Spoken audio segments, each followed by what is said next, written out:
আমি দৌড়ে গাছে উঠে গেলাম। দৌড়ে আমি কোনোদিন গাছে উঠিনি। ওটা টেকেই ছিল না তো যে গাছে উঠতে হবে, কেউ বলেনি তো। ও সামনে গাছ পেয়েছি, গাছে উঠে গেছে। খুব ডুবে থাকলে হয়তো এটা সম্ভব।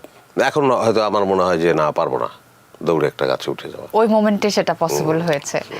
মোশাররফ করিম অনেক ক্যারেক্টার ধারণ করেছে ভেতরে।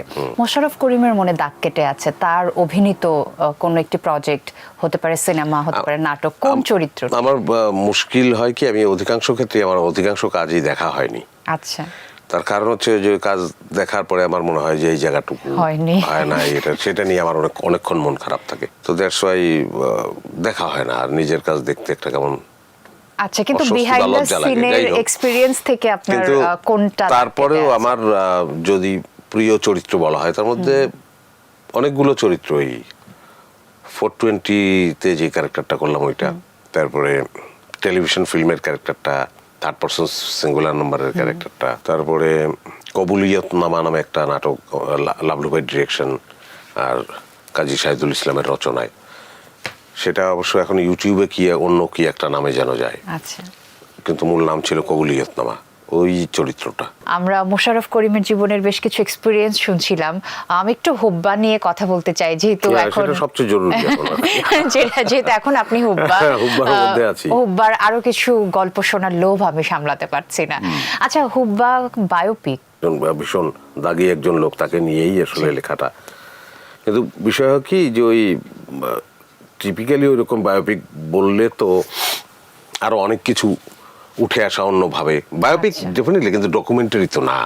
তো ফিকশনে যেটা হয় আর কি, সেক্ষেত্রে যদি যিনি লিখছেন তার নিজস্বতা, তার ভাবনা এবং ডিরেক্টরের মাধ্যমেই তো এটা আসলে নবজন্মটা হয়, জন্মটা হয়।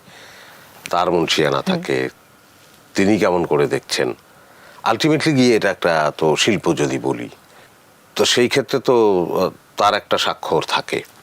সো আমরা অনেক অনেক সংবাদই আছে যে সংবাদ পত্রিকায় ছাপা হয়েছে, যেটা আমাকে একবার মুস্তফা মনোহর স্যার বলেছিলেন যে দেখবে যে পত্রিকায় একটা খুনের খবর ছাপা হয়েছে, ওটা তুমি একবার পড়বে, তারপরে রেখে দেবে, তারপরে মাস শেষে ওটা শের দরে বিক্রি করে ফেলবে।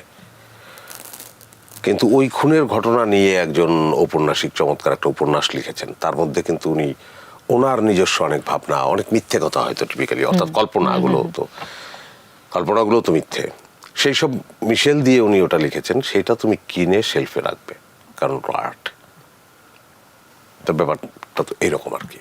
যখন এই যে রিয়েল কোনো স্টোরি স্ক্রিনে প্লে করতে হয়, রিয়েল একটা ক্যারেক্টার প্লে করতে হয়, সেখানে আসলে এক্সপিরিয়েন্সটা কিরকম থাকে? তাকে ধারণ করতে গেলে তো তার সম্পর্কে অনেক জানতে হয়। আমি অ্যাকচুয়ালি হচ্ছে কি যে, যেমন অনেক ক্ষেত্রেই হয়তো চেষ্টা করা হয় যে চেহারাটা একটু ওরকম করা যায় কিনা, বা হুবহু করা যায় কিনা। বেশিরভাগ ক্ষেত্রে আমরা সেটাই দেখি। আমার নিজের ক্ষেত্রে মনে হয় তার চেয়ে ওই চরিত্রের যে মানসিক দিকটা, সেইটা বের করে আনাটা বেশি জরুরি।